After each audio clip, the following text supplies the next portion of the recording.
Hey, good morning, everybody.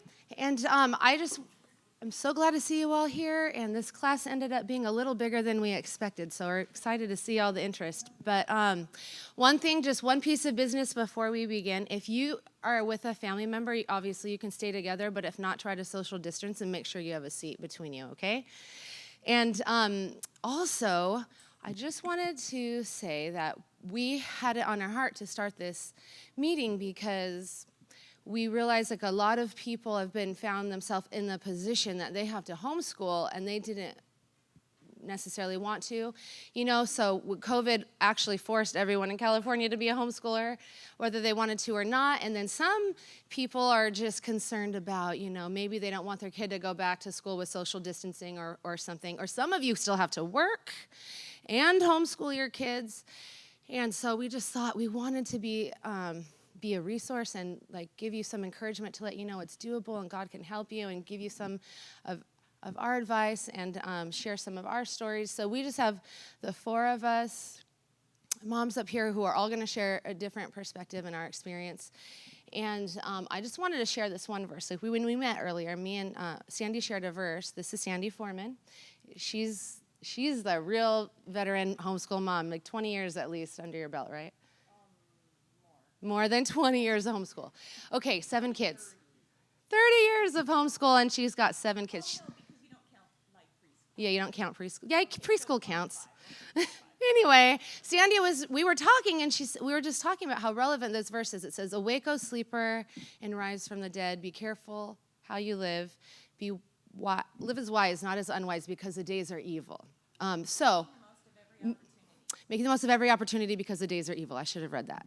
So basically, awake in the Greek meant to be aware and of the dangerous situation you're in and that God gives you deliverance. So maybe just be aware of the situation and that God will help us. God can help us at this time. This is an opportunity. The Lord is above the pandemic. He's above COVID. He placed us all at home for this time. He has a reason for it. Let's look for the good in it. Take the opportunity that he put before us and make the most of this opportunity. So I'm going to just kind of stop there. We're going to go really fast. This is like 2 hours is just not enough time. This is not an exhaustive homeschool meeting. We're just going to share our hearts and share some tips, and there's curriculum back there, and I'll point you back to it, like curriculum catalogs, and I'll tell you a little bit about that later. So, and we'll have a Q&A time at the end, but we're going to have a homeschool family's father, one of our own pastors, Danny Hslda, come up, and he's going to open us in prayer, and we'll hear a few things that he has to say too and get started. So it's just going to go first Danny and his wife, and then her, and then she'll speak, and then I'll speak, and then we'll get into business. So it's going to be real fast paced. Let me use this one or this one? Oh, yeah. All right. Well, let me go ahead and open us up in prayer. So, Lord, we just open this time, just grateful for it, and just for the purpose that you have for us as parents and your interest in us, in our family, in our children. And we pray that you use this time to be a benefit, Lord, and a blessing to us, and that you open our eyes to see what you need us to see, Lord, to train our children the way that you want us to, Lord. So we open our hearts to you during this time and ask your help. In Jesus' name, amen. All right, well, I want to start by just reading Ephesians 6:4 that says, "Fathers, do not provoke your children to anger, but bring them up in the discipline and instruction of the Lord." So we parents, and starting with fathers, are given that responsibility to raise our kids in the discipline and instruction of the Lord. And we tend to think of, kind of this as like, well, this is Bible knowledge and theology and how to walk with the Lord. And we've kind of naturally, I think, as products of our culture, tend to think of that as like kind of this just separate thing in its own little category. And there's lots of other categories as well. But this really means like teaching our kids how to think like a Christian, how to see the world like a Christian, how to perceive through a biblical lens, how to see all truth through the ultimate truth. And that's the job that God has given us and the responsibility that he's given us as parents. And so, as products of our culture, it would be real natural just to think of, this biblical training, this charge as parents is just this thing over here, and, you've got all these other categories of education, and it's kind of all separate. But the approach that most education takes today is to divorce all subjects of learning, divorce God from that, and to learn each one as if God is irrelevant to each one of those subjects. And, in essence, children today, many children today are being taught to think like an atheist, to think as about each different subject as if God isn't relevant to that thing. And so our charge as parents is to really make the Lord just the starting point for in our kids' minds and their understanding for every subject as they look at the world.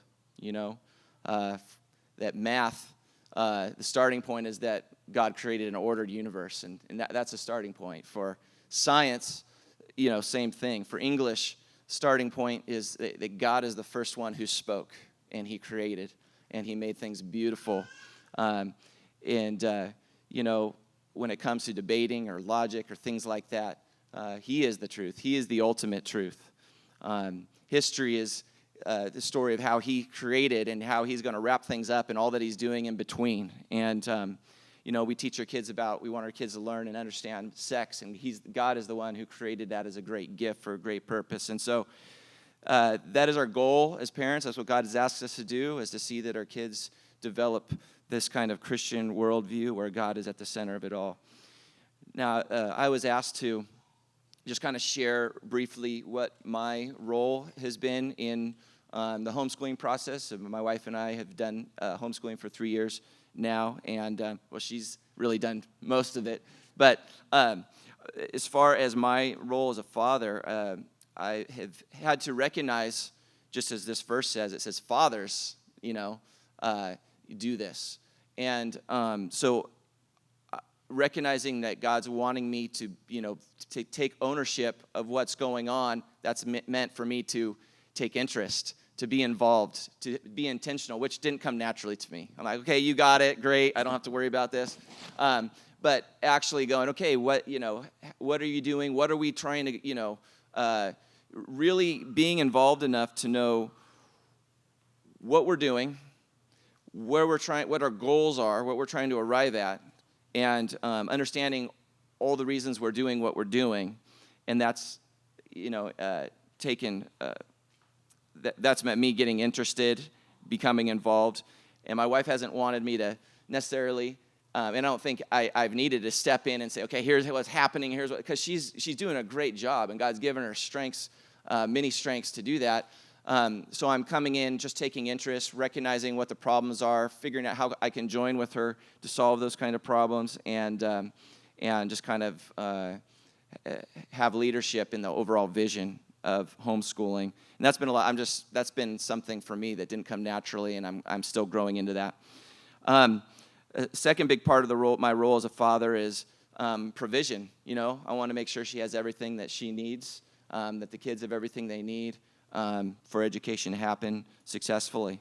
And a third thing is just appreciation and encouragement, to recognize all that she's doing and to appreciate her and even encourage her to the value and the significance of what she's doing, just the labor and how hard it is, and to validate and recognize how hard that is. And in order to do that, sometimes I have to overlook, my strengths compared to her weaknesses, and just focus on, okay, look at all these amazing strengths, and just help build her up in that. And lastly, one important part of my role is to demand that the kids respect her. That's a very hard job, and fathers have that extra weight given by God to enforce and to teach their kids, especially boys, to respect their mom, because that doesn't happen naturally many times, and so most of the time. So, to take the necessary steps until those kinds of issues are resolved, and to help our kids see how blessed they are, to help build up her to the kids so that they can gain an appreciation and grow in gratitude for who she is as teacher, not just mom, but also teacher as well.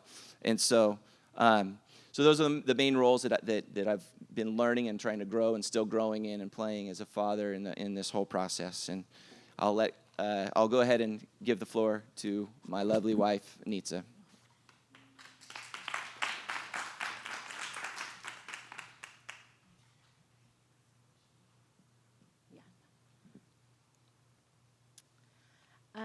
Good morning. My name is Hslda, and I'm married to the counseling pastor here at Foothills.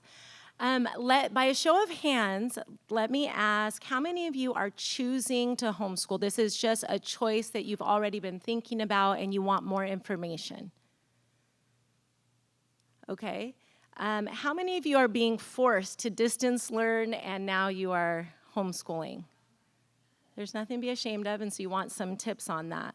Okay. All right. Well, as Jasmine said, we all get to, this is going to be hard because I like to move around, so I might pop this thing off.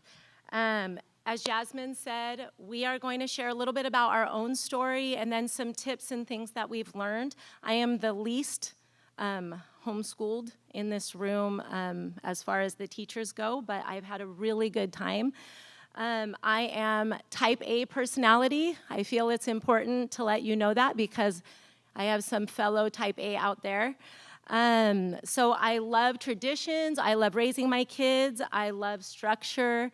I have 5 children. They are ages 6 to 12.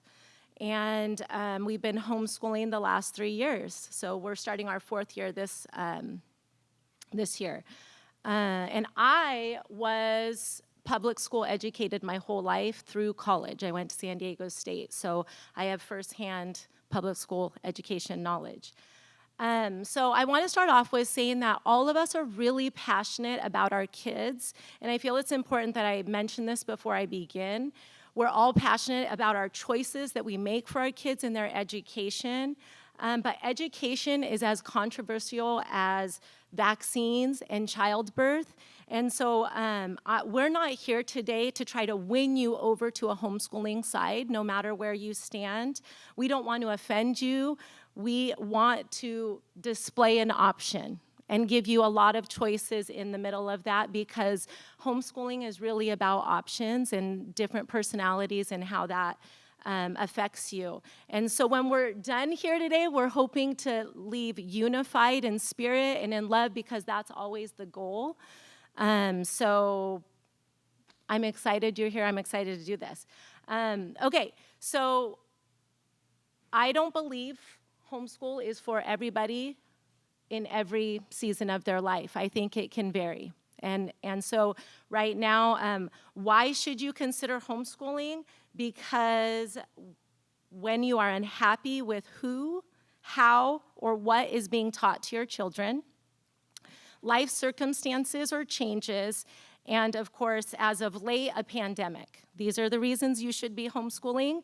Why we chose to homeschool was because my best friend, I had 2 kids in private school. I was putting my second in private. My best friend here, she has 6 kids. She asked me to join her. She wanted to homeschool, and I was like, never in a million years.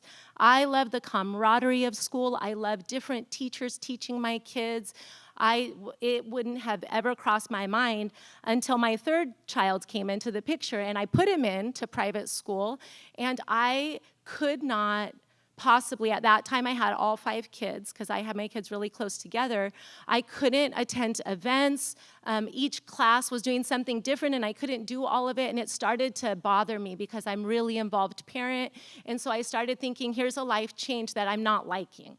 And so it started to make me think I might want to homeschool because I could see her freedom in it.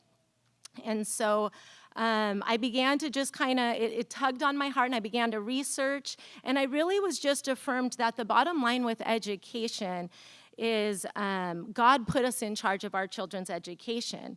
And, Scripture says, train up a child in the way he should go, and when he is older, he shall not depart. And a lot of people view that as discipline, but it's really in all things. See, God says, I want you to train your children a certain way. And so then you're faced with this question of, can I trust God in what he's asking me to do? And that means this is too hard. I would never do that. I can't afford it. I can't be a teacher. All these things that we start to deal with when we're looking at homeschooling, it becomes overwhelming. So I learned that God affirmed me in educating my kids. And I also learned in that researching season that homeschooling was possible. And honestly, Pinterest did that for me. I just researched, and afterwards, I will show you guys, if anybody's interested in how I organize for my home, type A, I brought stuff to show you. So I want to go through really quick 5 insecurities. I didn't get the time in which I started because we're kind of off. 7 minutes. So like 9:35, something like that? Okay. So 5 insecurities at the thought of homeschooling. 1 is social. People say, my kid won't be social. There are so many activities, church activities, sports. Be intentional about play dates. Engage your child in normal conversation just with you to teach them how to ping pong a conversation. Another insecurity when people are confronted with homeschooling is curriculum. It's overwhelming. I wouldn't know what to pick. And I would say curriculum should be God-centered, age-appropriate, and bend to your style. There are some styles I did not like at all. They were too messy for me. I like it clean cut. That's what I want. So you need to dabble a little bit and figure out what's there, but it needs to be God-centered, age-appropriate. People say, I couldn't give my kids a good education if I homeschool. The education they deserve. This is all things I've heard. And I think you can. You teach them all the time. You do teach them.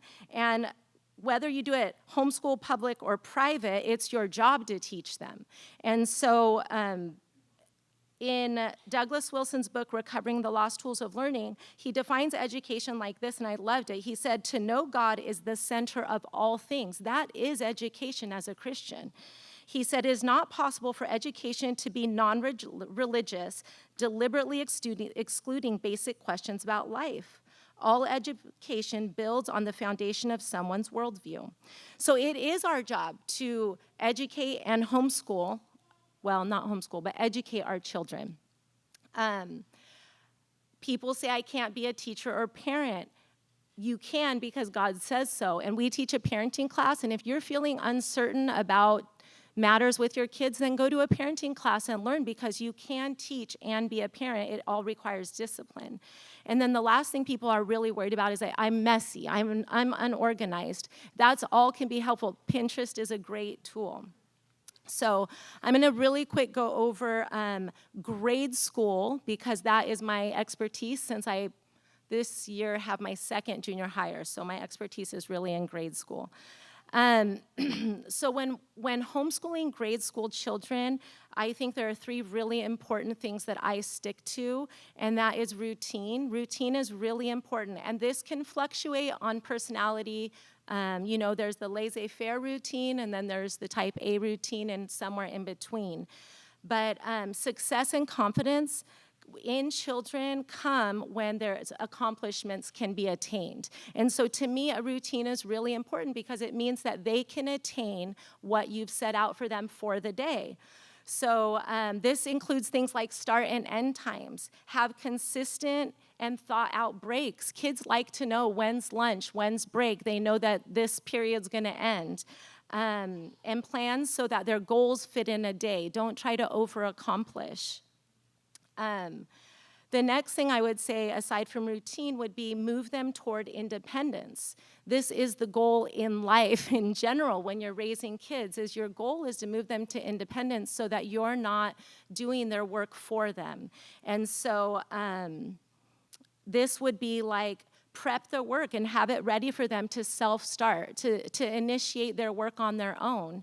So, and this should be happening, so obviously my 2nd grader now, but the last 2 years I help her. But she knows where her folder is, her work's in her folder, and she knows how to start her math is the first thing she starts, and she knows how to do that. And that's from kindergarten or first grade that you can start that. My 7th grader, he does it all on his own. He knows where all of his stuff is, and he goes and grabs it and does it. And honestly, I was told that by 7th grade, your kid really should be initiating in their own education. So that's kind of a goal to set for yourself for those of you with littler kids. You would have teachers' manuals available and ready. You're teaching them how. This is what you're going to do. You're going to do your work. You're going to go over here, and here's the manual. You're going to do all of this. And it removes you out of the picture and gains their independence for being able to accomplish things on their own. And you teach them how to put stuff away. So, and then the last thing I would say is be flexible and fun.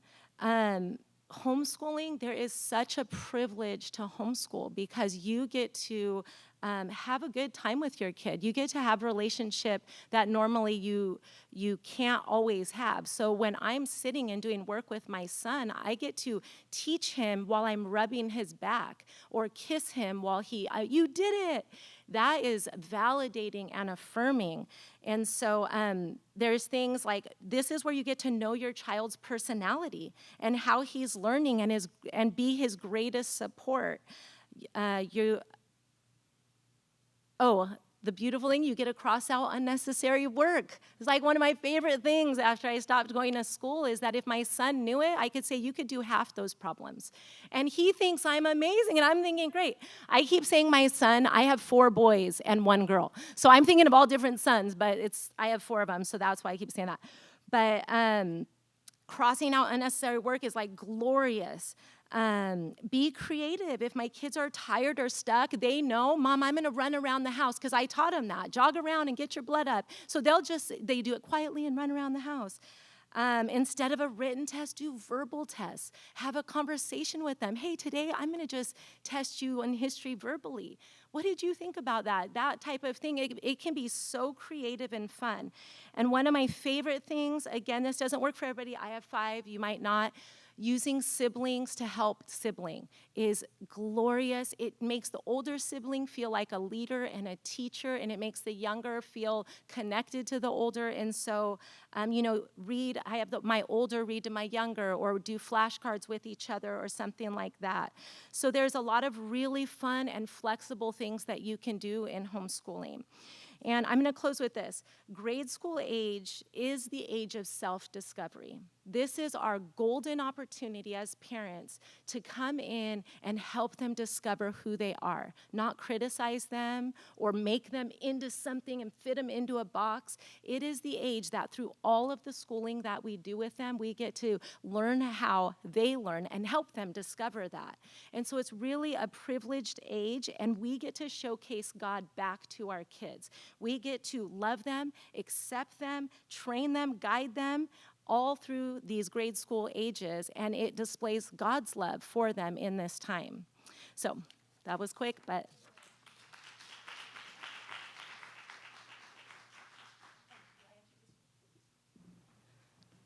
this is Brooke Steckler. She has 6 kids, awesome woman. Hello. Okay. This is kind of awkward. So, like Nitsa said, I have 6 kids. They are ages 12 all the way down to 2. And I never imagined myself having 6 kids. I thought 3 to 4 was good, and I had a good plan. My best friend had 5, and then she likes to say that I'm so competitive that I had to one-up her with my 6th baby. But I really am. I'm a naturally flexible person. I'm pretty free-spirited. I love variety and change. I like a schedule, but I'm not bound to a schedule. I'm a curriculum junkie. That means I love to try out different curriculum options. If I like it, great. If not, it's tossed aside. And my daughter actually reminded me of that when she said, Mom, you changed our math curriculum 4 times this year. And she's right, and I ended up with the same one that we started off with. I went to school to be a teacher, so I have my multiple subject teaching credential, which just means that I can teach in a public school grades K through 6th. And after I did that, I worked as a long-term substitute teacher in a classroom, and then I was hired by a charter school where I worked for 4 years going into homeschool families and seeing what they did. So this is where I was able to see firsthand the beauty of homeschool. I got to see the best of the best and the worst of the worst and what it could look like for our family. At that time, when I stopped working for the charter school, I had 2 kids, and I thought I would love to homeschool one day.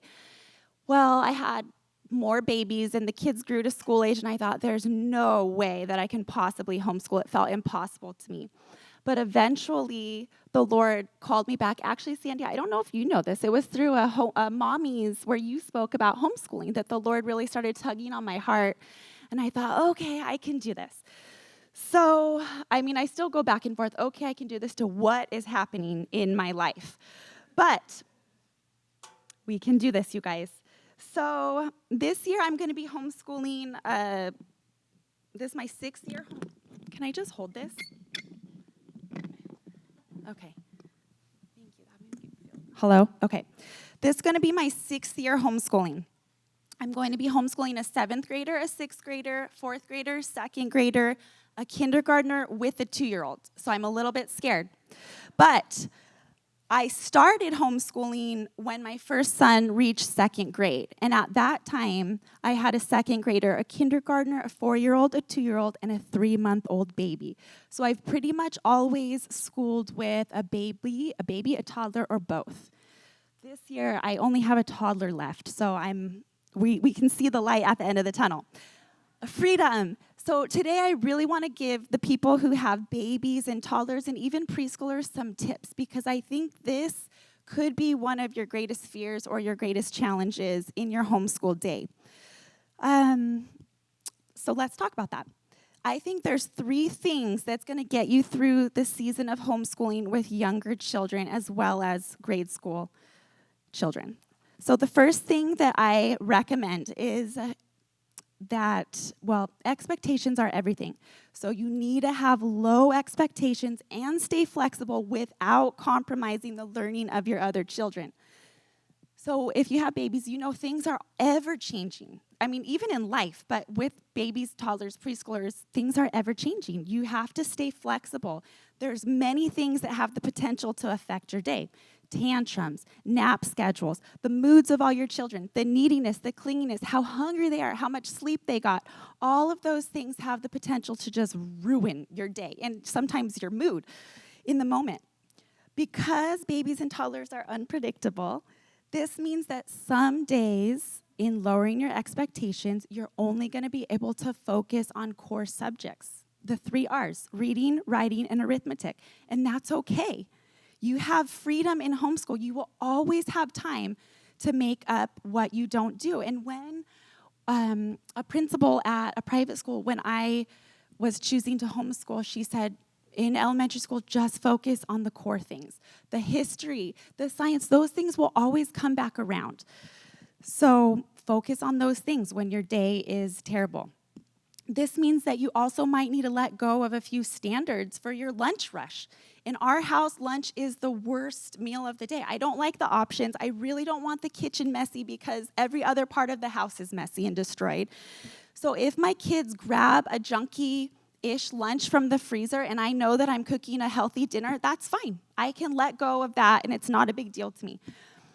This also means that you might need to lower your expectations when you realize the season you're in and the capacity of each of your children at this in this season. So schooling with babies, toddlers, preschoolers, is going to look different than schooling with just regular school-aged children. And I know this because I've cried tears of comparison looking at my best friend's school where I'm thinking, Lord, her kids, they sit at the table for hours talking about the ways of the Lord and eating salad, okay?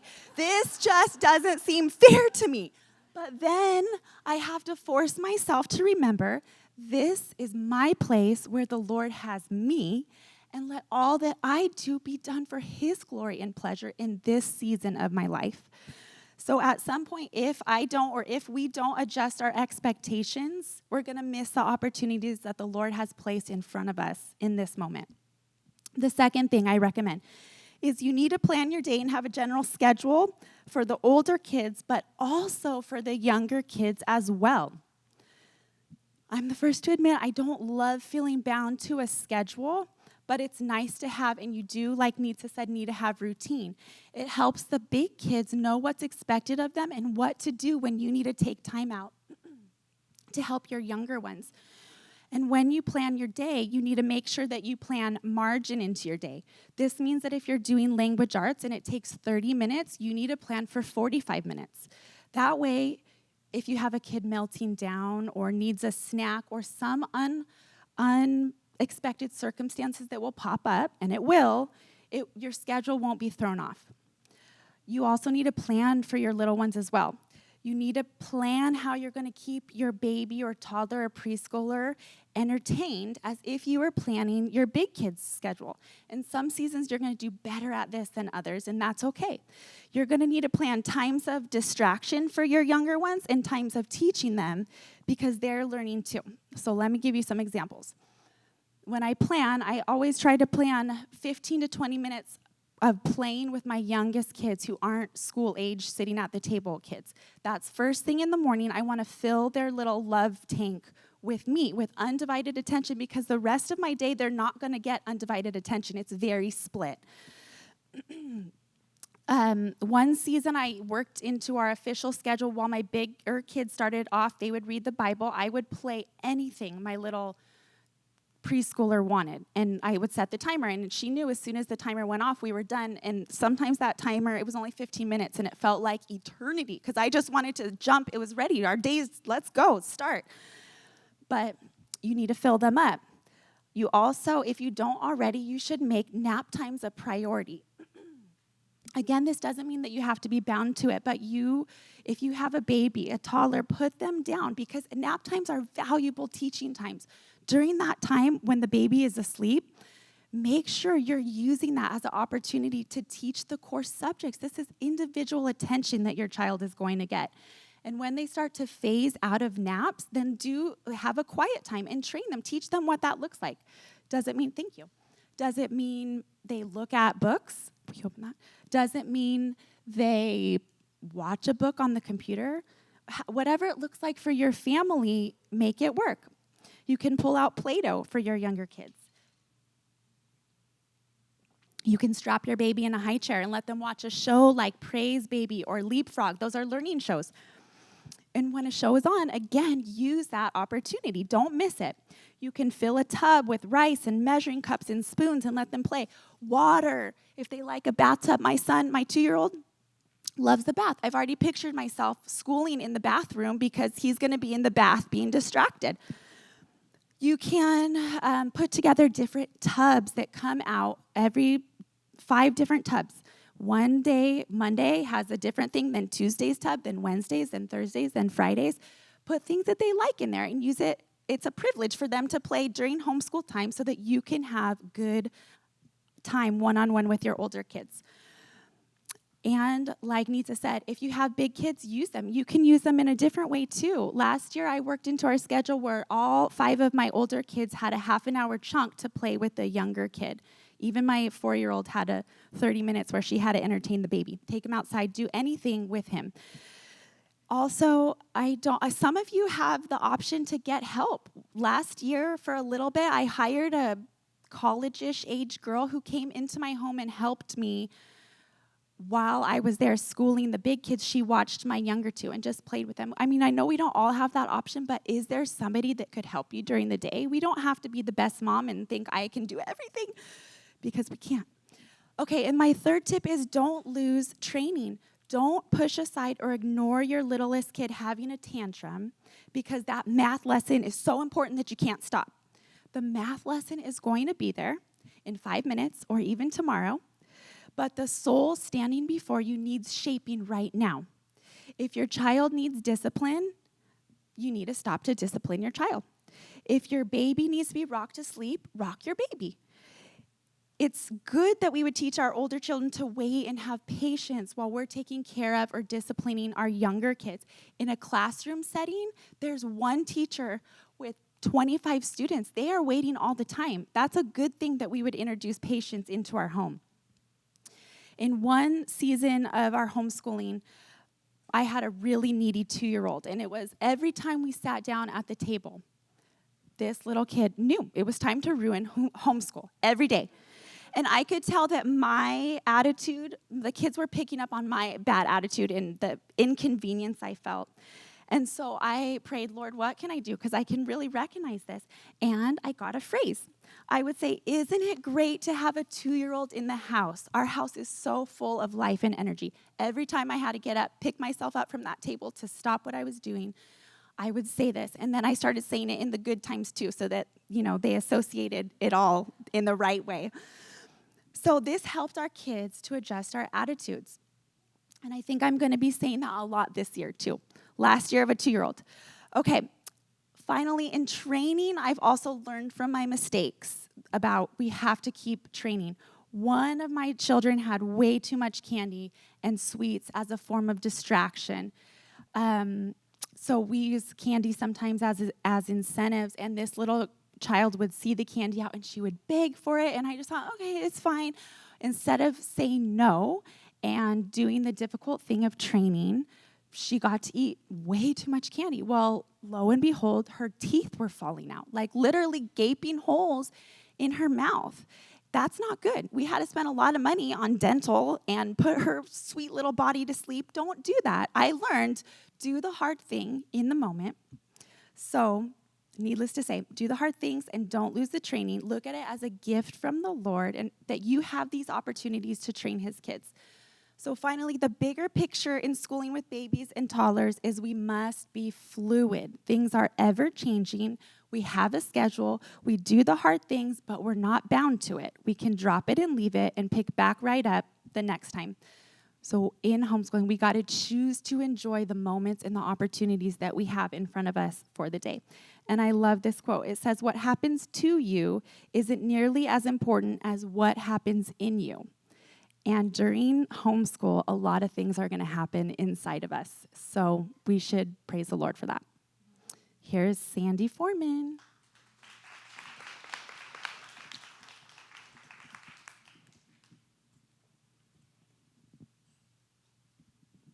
Thank you, Brooke. I think Brooke and I discovered we have similar teaching styles. We like flexibility, freedom, and trying new things all the time. And that makes some people have anxiety. But for us, it works in our family. I have 7 children. They now range in age of 30 to 15. And we started off, our oldest went to public school through 3rd grade. And then we put them in private school at our very own Foothills school. And she's about 4.5 years older before the next one came along. And so as the next ones were coming along, we were putting them in Foothills, and then we had a lot in Foothills, and it started to get kind of costly. And surprisingly, I had a similar experience where I thought, I can't keep up with this many activities and kids, and I want more one-on-one attention with my own children. So we switched to homeschooling through a public school charter school. And we did River Springs, or I think it's now called Springs Charter. And it's a public school charter, but it has a full-time homeschool program. So they won't pay for Christian curriculum, but you can use it. And they won't take a Christian sample, but, math, you just need, 2 + 2 is 4. You don't have to include a verse for their sample. And lastly, as my kids were entering high school and graduating, and then the youngers were coming along and entering high school, the public school system kind of made some changes, and we're requiring more and more things from our family, and in the education there was less and less freedom, and so we decided to switch to filing a private homeschool affidavit with the state. which let me tell you is actually very simple. It's a lot easier than it sounds. And so I've tried lots of different styles of homeschooling my kids. I've never been in a situation like we're in now with the pandemic and distance learning. So that's definitely something I can't exactly speak to, but I hope some of the things I have to say will be encouraging. Over the years, we've tried lots of different curriculum, and here's a tip that I found. If you are in the position where you can choose your curriculum, find what's easy for you and easy for them. If you have multiple children, like some of these ladies have, well, all of these ladies have, it was important to me that I wasn't, for my personality, I couldn't sit and spend hours and hours with each child, being the one to teach them everything. If I could have a book that they could read, here's the instruction, and then they still didn't understand it, I can then step in. But if they could understand it, then that's easy for me and easy for them. And like Nitsa had said, there'd be times where I would say, you only need to do half the problems so they can keep moving forward. So if you have a choice to find your own curriculum, experiment with things and find what's easy for both of you. And don't try to make homeschool a copy of public school. It's your home. Make it individual and personal to your family. I understand if you're homeschooling through the public school right now and it's distance learning, the curriculum isn't really an option. But when you school, how you arrange your day for schooling, and what else you include in your day is an option. You know what I'm saying? So you don't have to copy public school and mimic their schedule.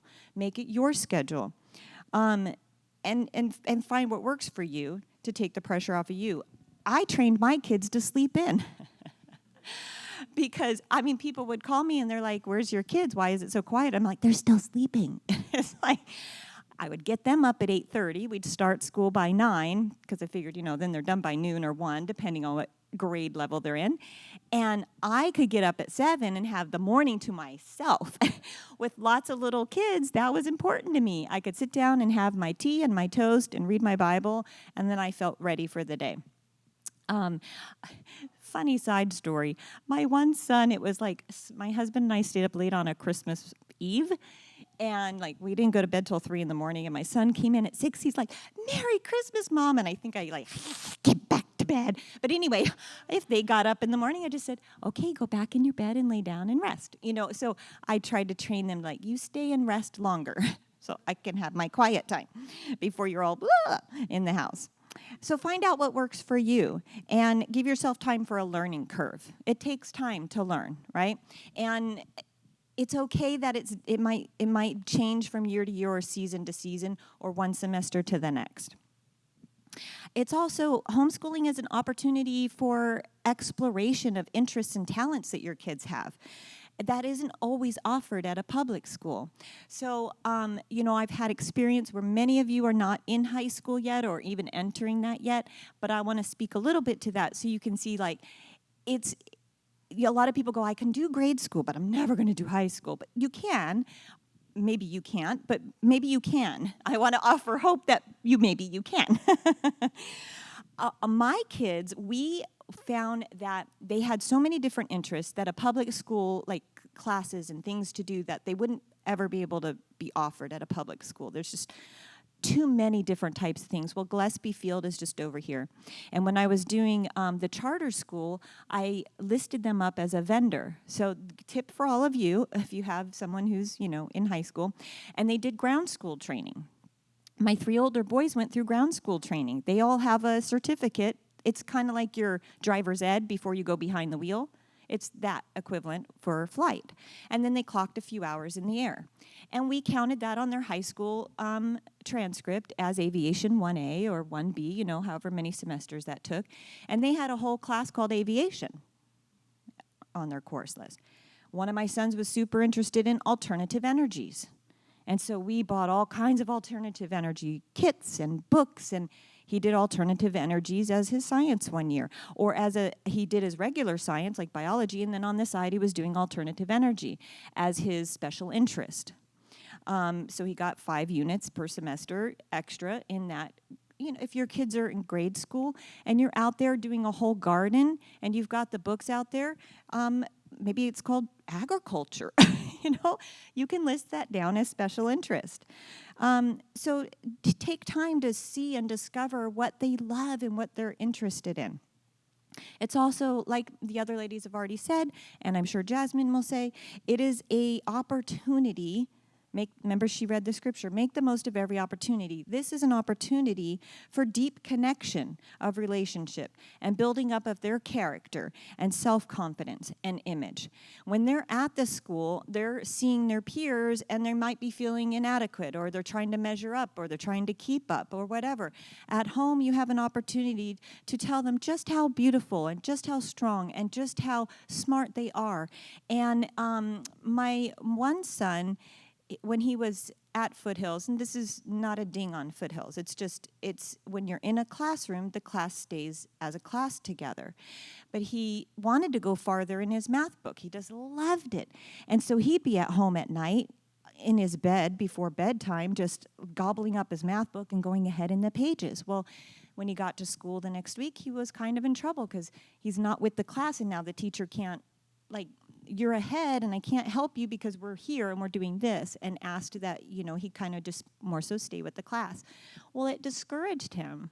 And so then he ended up behind in kindergarten. He didn't finish his kindergarten book on time.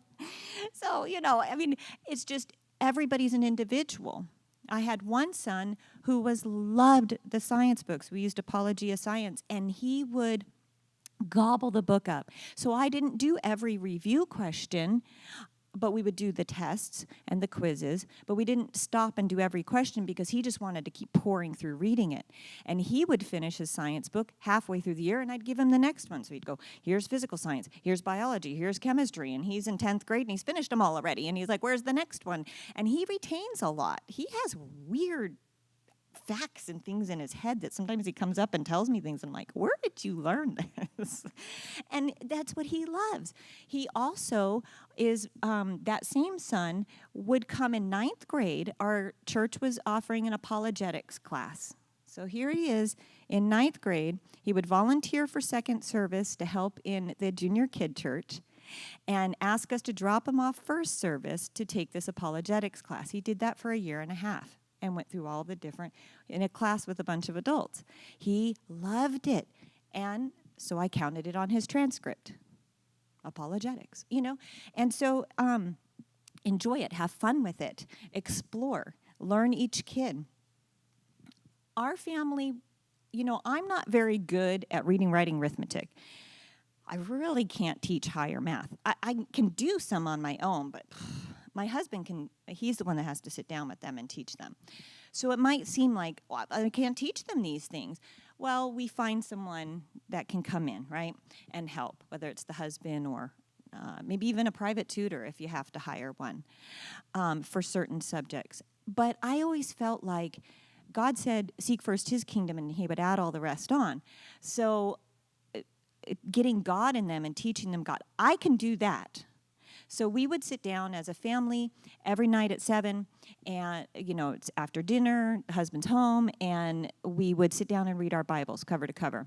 My youngest child, and we would take turns reading as a family.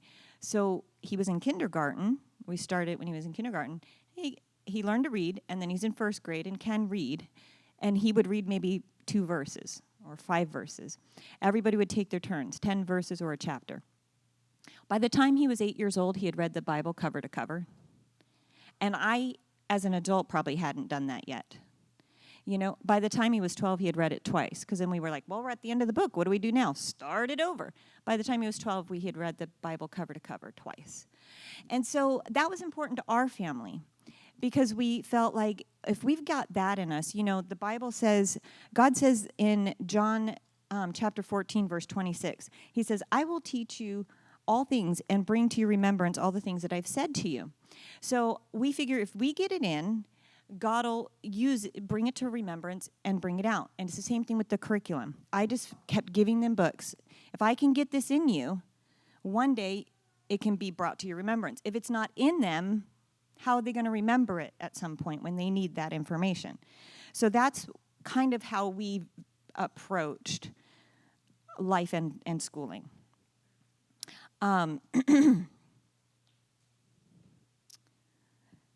As you discover what works for your family and what's most important, that's when you start to really begin to have joy in it and enjoy it instead of feeling dread.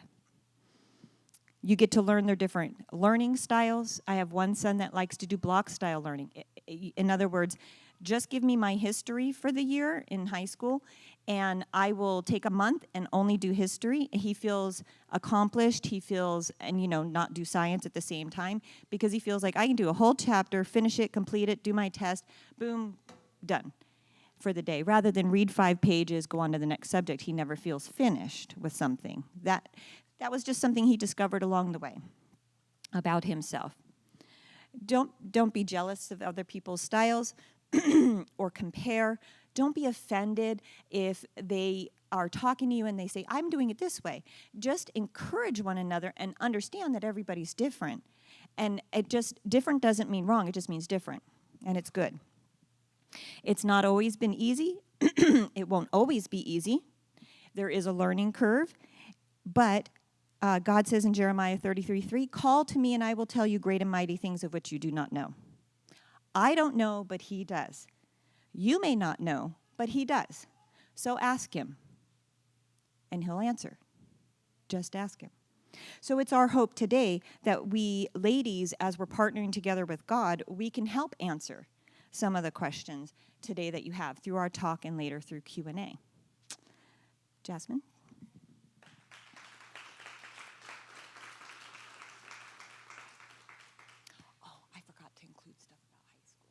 We'll talk about it later. Okay. You did. Okay. Hello. So I'm gonna, I'll share a little bit about myself, but before I do, I just wanted to encourage you, because I know I'm looking out at some of you, and I remember some of you are stuck in the situation of homeschooling that you didn't necessarily want to be, I saw some of your enthusiastic hands go up when we asked that. So I'm actually gonna start with someone else's story, and it's printed right here, and I'm just gonna read it, because I know her personally, and she gave me some tips.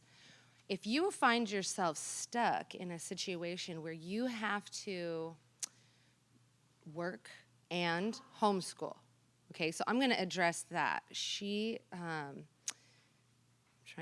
Okay, so I'm going to read her little story. It's just 2 paragraphs here, and then I'm going to read some of her tips, because I really want to hit that one. She has been such an encouragement to listen to, because God made a way for her, and he'll make a way for you too. So this is what she said. I knew for a while that the Lord was calling me to homeschool my kids through junior high and high school. However, as the years went on, that became less of a reality, because the need for our family to have 2 incomes continued to grow. Years passed, and I doubted I would ever be a financially secure enough position to homeschool. I became used to the idea of the kids going to school, and I prayed less and less for the Lord to change that. I also worked a 9-to-5 job that could not accommodate homeschooling, and I did not see a way to make homeschooling work. Then, when my oldest child was in 5th grade, I came into a season of discontentment. My daughter began having some social difficulties in school, and I began to hate the job that I once loved, and I began to pray that the Lord would make a way for me to homeschool the following year. However, there was a greater need for our family to have the 2 incomes than ever before. So the Lord led me to apply for a job in my field of work that was intimidating and that I had minimal experience with. But I applied, and miraculously I got the job, and the pay was double that of my current job, which allowed me to cut back on work hours so I could homeschool. With this job, I could also create my own schedule. Now I homeschool 4 to 5 hours in the morning, and I work part-time in the afternoon. The Lord remembered my prayers and answered in a way that I never thought was possible. Okay, so here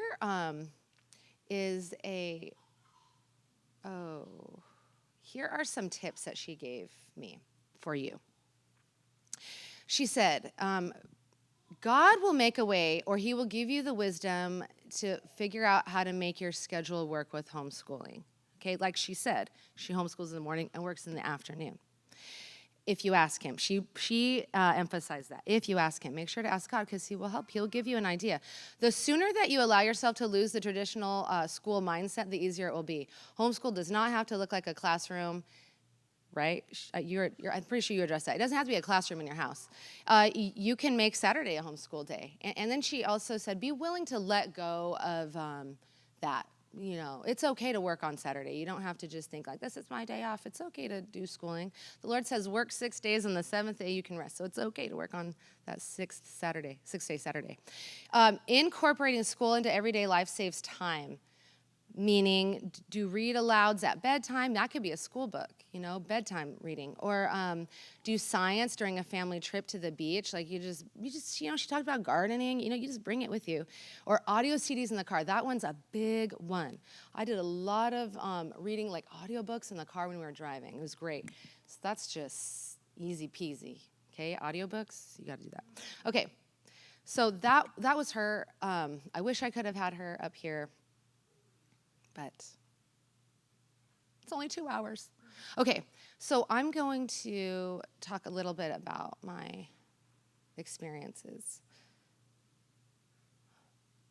Got to scroll. Okay. One of the reasons I wanted to homeschool is I wanted to have influence over my kids. I wanted them to be close to each other. I wanted them to be close to me. I wanted them to have a godly education with godly material. I remember one time when Sandy homeschooled through charter school and used like public school material, but she said, that's okay because I bring the Bible into it on my own a lot. So there's nothing wrong with using that material if that's the position you're in. Just bring God into it, you know, yourself. And do, anyway, that's that. Okay, and then another thing is I had bad experiences myself in school. Like I didn't like my experiences. I was hurt a lot. There's times I was really upset and I felt bad about it, and I would lay in bed and sometimes I would just feel really bad or sick to my stomach because of how bad just interactions with the kids were. And nobody even knew, you know. I didn't tell my parents. I didn't know to tell them. I was just young. I didn't know to say anything. So I just thought, I kind of don't want them to have that experience. You know, that's not everyone's experience in school. It's just mine. So that's my personal reason. That was one of the reasons, just sharing that. Okay, so homeschool is like a family lifestyle change. It's like a mindset change, kind of. So it's even if the dad doesn't do anything, the dad's kind of involved, or he'll insert his opinion. So I just want to share this experience with Dustin one time early on, so my husband. So we started homeschooling immediately, and when I say immediately, I mean from the first child. None of my kids have gone to school. So I was having trouble with her because she couldn't read well, and I just was like kind of talking to him about it. Well, I grew up in private school all my life, and then I homeschooled 11th and 12th grade. He's fully public school educated, went to college, got a liberal arts degree, and taught school. He was a public school teacher. So I was saying, oh, she's having this trouble. And he's like, well, you're doing this, or you're doing this. And I was thinking, man, it seems like your tone is like not supportive, you know? And so I was just feeling defensive, and then he was feeling defensive because I didn't want it like that tone, or you know what I'm saying, this is just marriage. But anyway, I didn't feel supported, you know? And that's common. And I wanted to say that because I know lots of, I know more moms want to homeschool than dads usually. However, I know one dad who wants to homeschool and the mom doesn't, and she's doing it for him, and she kind of doesn't like it, but she's doing it, and she's getting into it. It's taken a couple years, and she's, you know, it's like a work. Like you just kind of try for a while, and then you get good at it. And, you know, but anyway, sometimes dads don't want you to. So it got to a point there was enough conflict. I was like, darn, you know, I think we just do it differently. Like, no, I didn't go to college to get educated how to teach my kid, but I know how to read. I know the alphabet. I'm sure I can bring that to my kids. I'll start from there. So, and then he, you know, we worked it out. But now what he says is, he wouldn't have it any other way. Okay, so it just took time. He had to get used to the idea, I had to get used to the idea, and we worked together really well. Now he's really supportive. So just be loving and respectful and work it out. I wanted to just address like special needs. Like sometimes parents like feel like I have a special needs kid. There's no way I can homeschool them. I will definitely mess them up because they have special needs. But sometimes it's more simple if they have special needs for you to homeschool them, or you ask a tutor to come help you, stand by your side, you know. And sometimes they'll I can't take too much time on that because everybody's so different. We can't address everything, but there are ways, And then I just wanted to say, I really dealt with a little dyslexia with my daughter. As I read, that's why I was having such a hard time reading with her. Like, no matter how much I go over this, she just cannot remember. Like, what is the problem? She would actually write a mirror image. So I was thinking, man, I took her into the mirror and said, that's how it's, look how you're writing. It's amazing. We still keep it because I can't believe she can do that. I have 2 kids who've done that. But anyway, I realized, I started reading, I read a couple books, and I thought, okay, so she is dyslexic, it's just not severe, and here's these tools to do it. And I learned how to teach her how to read. And then I discovered that I learned how to teach a dyslexic child how to read. And then I looked at the material that I was using. My curriculum, my Father's World first grade curriculum, largely supports the method of teaching children who are dyslexic how to read. Their first grade curriculum did. So that was a discovery I made like years after starting with that curriculum. I thought, oh, the Lord led me to that before I even knew. God will lead you. He will help you, provide for you the needs for your family that you don't even know you had. So I was really thankful for that.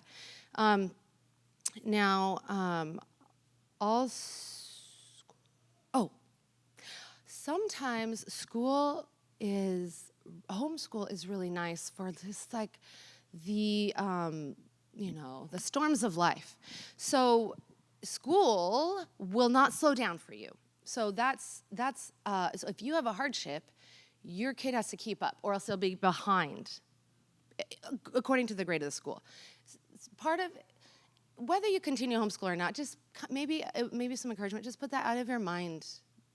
You're not trying to keep up with man's standards. You want to meet the needs of your particular child, and let the Lord give you peace about that and lead you on that, and do what's best for your child. Probably by the time they graduate high school, they're going to read and write and know basic arithmetic, and probably a lot more. Just keep that in mind. Okay, so I had a really sick child at one time, and we were in the hospital all the time, or like we were in the hospital more than half the time with him. And so I was homeschooling my other daughter, and my husband was like, well, maybe we should put her in school. Like, well, maybe we're failing her.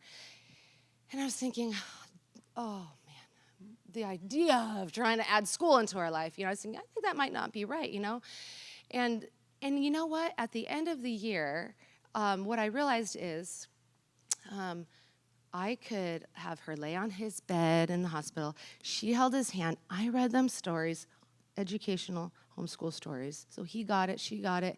It was a sweet family time. We did some writing here and there. She was young. This was an advanced. She was only first grade. But for us, really, homeschool was the best in that hardship. And it created some sweet memories, obviously sweet to me. And my kids are holding hands and reading the story in the hospital bed, very sweet. And then, of course, the year after was a very big grieving year, and we didn't want to be apart, After my son passed away, my daughter did not want to go to school and be apart. We don't want to be apart, we just want to be together. It's just that, so homeschooling met the needs of our family at that time. Now my father-in-law just passed away, and my mother-in-law is lonely and sad, and we're spending time with her. And so this past whole month, we've done little schoolwork because we're with her. And my kids are not behind because I'm not beholden to a schedule. Okay, so sometimes hardship comes in, and homeschool is really helpful with that. Dad, I just want to address real quick Dad's involvement sometimes. Like, I think a lot of the time, Dad isn't going to be very involved and can't because he's working hard so you can be really involved. So we honor the dads for that. We thank them for that. And but sometimes dads can read a story or like this is a really sweet engagement that like I'll have an early reader, and Dustin will read with them for 10 or 15 minutes and he's like, good job, and the kid's just elated and read more because they're not interested in reading to me sometimes, they're tired of it, and then they have this great experience with Dad. Or maybe dads can do flashcards, and I'm talking like 5 or 10 minutes of flashcards, just like And then like, way to go. Oh, let's do that one again. Let's do it again. Something about a kid working with a dad is just a little more fun than working with a mom. Probably because it's novel and it happens less often, and they want kudos from their dad.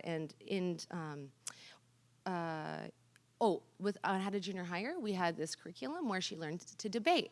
I didn't want to debate with her anymore. I used to debate with her a lot, so I thought I'm going to have her dad debate with her. And so she learned a formal debate, like he says one thing, she says one thing, and she gets to respond, he gets to respond, and that's the end. And we learned like the rules of debate. Respectful. You don't get to get mad. You're not trying to force somebody to see it your way. It was great. And science. Sometimes Dad does something with science. Anyway, I'm just giving you some tips. Like the dad isn't always able to be involved, but maybe in little ways. And there are seasons where my husband doesn't touch their schoolwork, nowhere near it, for like 4, 5, 6 months, and then he can do it some other times. It's just life. Like sometimes they sincerely have too much going on in their business or life. Okay.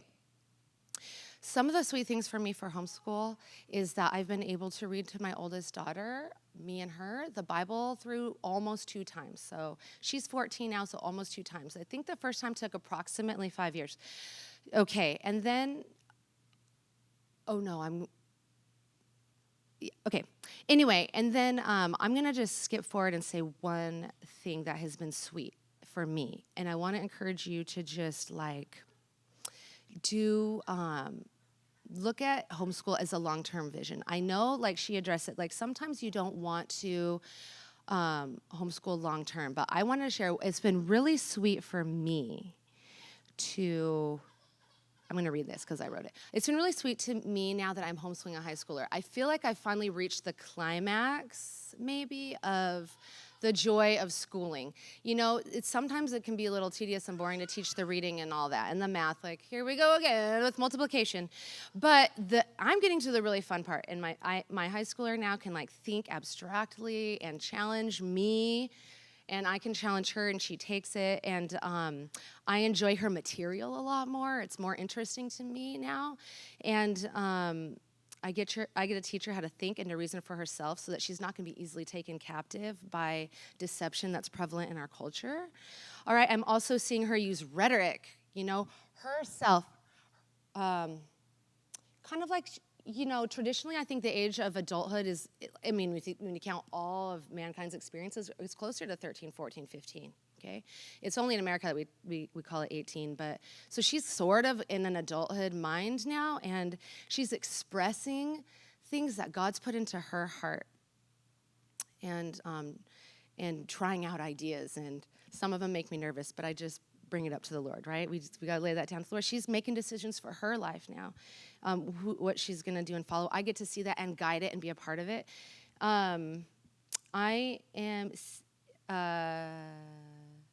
I'm seeing her say things that I planted in her that God has watered and He's making grow. So I don't have to force it. You should see it this way. I'm not trying to force my ideas down her throat. I'm seeing the Lord water and grow in her His ideas. It's been a joy. It's been a pleasure to homeschool a high schooler, and it's a good work to do that. It's a good deed. It's a good work to homeschool your kids. So I want to give you that encouragement to see maybe the long-term, maybe some long-term vision. Okay, so now I'm going to stop, and that's the end of me. I'm going to stop right there, but we're going to have Q&A time in about a few minutes. Before I do that, though, I'm going to just really quickly run through a little bit of business. And all these flyers are out there in the back, okay? So there's just these sheets right here. This is Family Protection Ministries, okay? These guys, these 2 men are lawyers, and they go to California Senate, and they read every single bill that could possibly touch the homeschooling freedom in California. Line by line, they read it. They address it. They fight on our behalf. They don't even make very much money. I was very surprised. One time, they only needed $5,000 or they're going to have to shut their door. And I was thinking, whoa, you guys are on a low budget. They deserve your support or whatever, so just look into this, okay? They're fighting for us. That's back there, and the table's in the back. So here's Chia. I'm just going to real quickly, I can't even say much. I'm literally going to read their 3 bullet points here, but they should be on the table in the back. Okay, in the back. And there, you can raise your hand. There's a CHIA, can you raise your hand? There's a CHIA representative right there. So I'm going to read the 3 bullet points, and then she'll be in the back. This is what they do. They promote private Christian home education as an outstanding educational opportunity. They provide information, training, and support to the homeschool community. Okay, so there's training with them. They do these big conferences. I think in Anaheim every year. They protect the God-given right to direct the education and training of their children. So they're a strong support for the homeschool community. Okay, then this one, HSLDA, Homeschool Legal Defense Association. So sometimes, like, there are stories of how CPS gets involved with homeschoolers and will actually consider that since you are homeschooling, it's like educational abuse. It's not super common, but it does come up. And these people will support you. All you have to do is give them you pay $100 a year, or approximately $10 a month. $10 a month or $100, it's less if you do it for the year, $100 for the year or $10 for a month. And they will legally defend you. They're your lawyer, okay? So they're gonna be there for you. And then I wanted to say this, so Heritage Christian School is a support for homeschool families, but it's a private school. You understand? So it's like they will give you counseling and direction. You can also go there if you want to teach everything but science. You don't want to give your kids any science labs or anything. This is where you can go for that, or math, or pick your pick. You know, 5. They'll do several things. They do art, drama, sports. That is, it's kind of like a. You know, if you feel like you're not comfortable being, if you feel like you're not comfortable being independent, then Heritage is a great resource to look into. Okay, almost done. This is a curriculum I use. There's piles of it back there in the table as you exit, and it's My Father's World. This is one where I discovered that their first grade curriculum really teaches the kids to read, and it would support a dyslexic child. It would support anyone who's not dyslexic. It just helps you to decode the English language. There's so many rules, and they're all exceptions to the rules. So this just helps you to overcome that. Also, the reason I love this is it's overwhelmingly rich in the scripture. And I've done it for 8 years, so from preschool to 8th grade. It's been beautiful as far as these people teaching your children how to get to know the Lord. It's even given me an education. The cool thing about homeschool is you get to, you re-educate yourself as you're educating your children. You're educating 2 generations. Real quick, here's another co-op. You didn't even talk about co-ops, but we'll just, like I said, this is Classical Conversations. This is a co-op school. It's a classical education. It's really great and thorough, thick, rich. You know, if you want, if you want to look more into it, get it in the back. Okay, and the last one I'm going to just say right here is Memoria Press. These are the materials I'm bringing up because I know people in our church do it.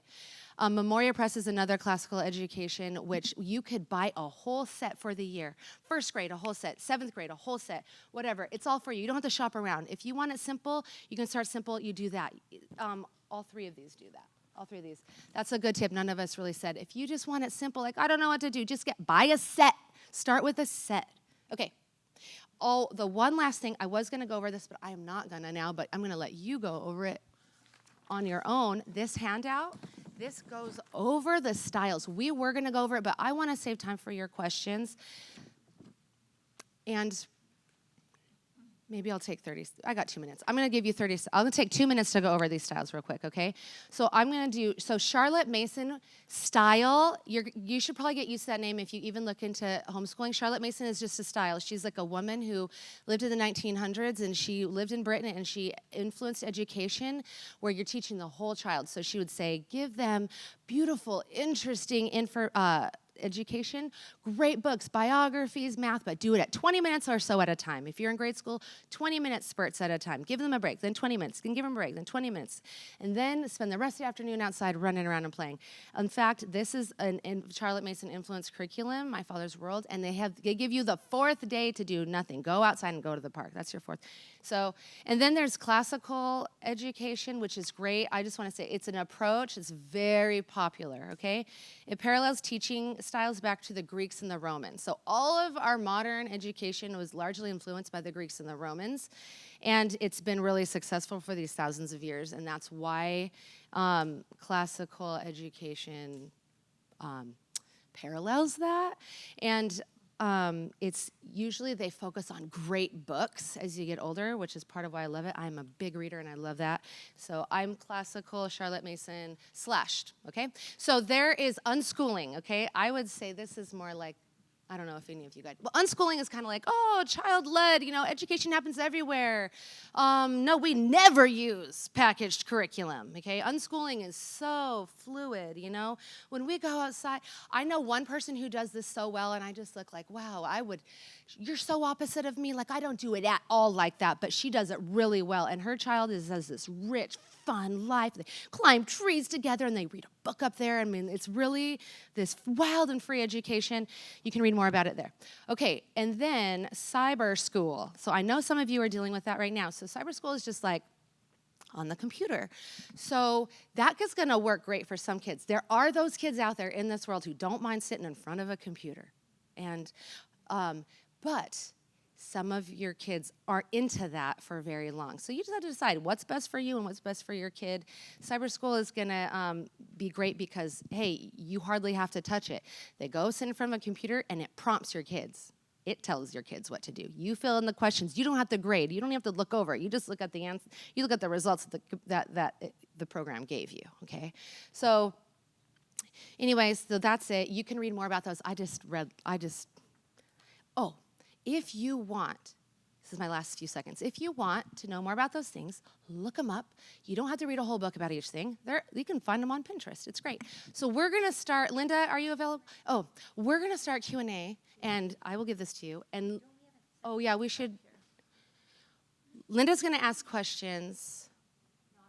No, Linda's not going to ask questions. She's going to help you. Linda's holding the mic. If you guys have questions, she's going to bring it to you. This is going to be a time where we try to just leave it to questions. I want to say something just before we start here, because I know, so raise your hand again if you are going to Foothills where you're homeschooling part-time at home. So I just want to say that in the very beginning, when we started that system, it was Mark and I, we had put Neil into public school, kindergarten, 30 years ago, and there were so many problems. We just thought, this isn't good, and the kids he's going to move with to class is difficult, and we prayed, and there was no answer. I don't have time to tell you how it happened, but as Linda Hansen from Heartland Christian Homeschool and I taught in a school together, we realized people couldn't afford, people weren't homeschooling back then, and we weren't intending to do it. But we came up with this system where, what if you just went part-time, and then you homeschooled a couple days, and that way you could pay for it. We could all afford it, because none of us could. Also, Linda and I needed to have a little side hustle. We needed to bring in a little bit of income. So we started the system. In doing that, we had home days with our kids. And I just have to tell you, Neil was in second grade by this time. My other one was in first. And it was hard. And so here they were, and this is where the father comes in. I was so frustrated because I could not make them do what they needed to do. They needed to do things. I couldn't make them do it. I was so frustrated. I called Mark on the phone and I said, I don't care if they go to hell. I am not homeschooling anymore, right? The whole goal was your kids would love God, and so here was my frustration coming out. And the father says, I'll be right home. So that's I'm just giving you a secret agent thing that will get your dad into the process. But what Linda and I we talked the next week, and Linda said, you know what? God revealed to me, I don't have a homeschool problem, I have a parenting problem. I'm weak in parenting, and I can get stronger. So we cried and we prayed, and we got stronger. And by the time the kids I kept waiting for enough money to come in so I didn't have to do this anymore. And it just didn't. And by the time the kids were late junior high, I remember looking at them, and again, they're at school 3 days, we're home 2 days. I realized there was a peace in our family because they were close, even though our homeschool was only 2 days. Our kids, we didn't have significant rebellion in any way because they were with us more than they weren't. So I just want to encourage everyone, as we're looking at all the different options, and you leave this place, and especially if you're a outgoing personality and you just want everybody to do what you did because it's so good and they just have to. Just remember, everybody's in a different place and everybody's wanting the very, very best for their kids. So let's just really encourage each other in that process of moving and just, So I'm going to put my mask on as I go around, and I'm going to hold the mic just to be COVID positive. You can ask the question, and these girls are going to answer that. Oh, and by the way, I bought these books. So this is a book I'm going to give to the first 10 people who ask a question. It's called The Unhurried Homeschooler. I'll just say this. It's a mercifully short book, a simple, mercifully short book on homeschooling, okay? So anyway, that's all I'm going to say about it. It's great. It's so good. I love it. And you're getting a piece of paper passed out right now that we're going to ask you to do an evaluation at the very end. We'll do this every year. What is a strength? What's a weakness? What's a question that just didn't get answered or we really need to spend more time on? And lastly, before the questions, you all got a flyer for Everyday Moms. So our preschool ministry is going to have a PhD who has 3 counseling centers come August 25th, and she's going to talk on how kids learn. And she's basically going to say, here's what a lot of moms do that will not make any difference in the long term. Here's the things you can do that will set a course for great success, academically, socially, and spiritually. A great addendum to what you're doing here. Okay. Questions? Here. First hand, just hand them out to the first people. I know you guys, I only have 2 kids, but you guys have multiple kids. How does it work with the age differences? Like, I have a 6th grader and I have a 3rd grader. Are you teaching them at the same time, or is it like divided by their workbooks? Like, they start on their workbooks and then you go and help them individually? I had, so many multiple different grades, and I would just sometimes, for some subjects like science is a good one, or history, I would pick a curriculum and I would add more to it for the older and tailor it down for the younger, so that we could do projects together. We can do, even reports, but the requirements would be different, and fun things like that. And that way they could be together. I could do some things at the same time. Does that answer that? That's kind of how I did that for those subjects that, you can do that with. Be more flexible.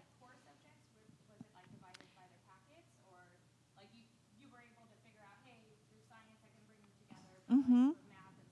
Yeah, math and English, they kind of needed to be in their grade level, but for special interests or things like that, they could do together. You just tailor it a little more advanced for the older and down for the younger, and same thing with sciences and history, social studies.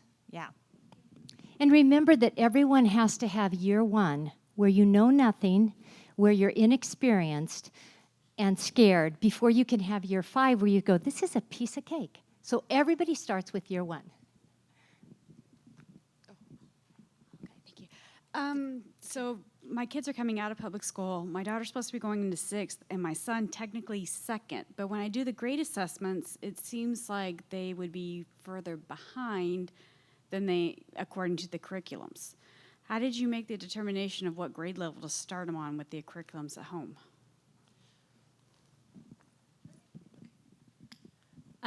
For me, I didn't know, like Linda said, year 1, you just go for it. And so I just picked the age appropriate level. All my kids are a year ahead at this point. So I just picked it and went with it. Does that answer? Yeah, Brooke has them. A lot of the curriculums on their website, they have an assessment to see what level they're at. So you would just do that. If they're a level behind, even though they were that in public school, you go with that. That's what you would do. You can look at sample pages and get a rough feel for where they are. Does that make sense? Okay. next question. Tyler. Not a question. I was a eclectic kid that came up through all this stuff. I was in this Miami. I went to Foothills when it first started, but I was a public school kid the whole way through. Every single homeschool kid was a grade ahead. My cousin Bryce, her son is a year younger, and we graduated together.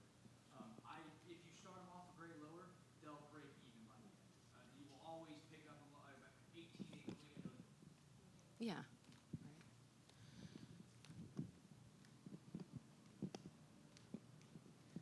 Thanks. Thanks for the info session. So we're in the military, and we know we'll be getting orders to move in a year. So there may be some craziness where we're homeschooling for a year, and then maybe the kids will be in school next year. Who knows, right?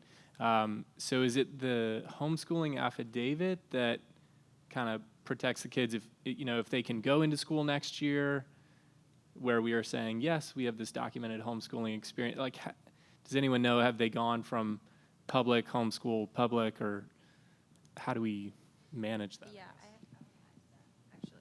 So you had mentioned the homeschooling affidavit, and so that, is kind of like our question, like public to legally be able to homeschool, because we don't want to do the online public curriculum, if that makes sense. Okay, so it's so easy, and you are totally covered.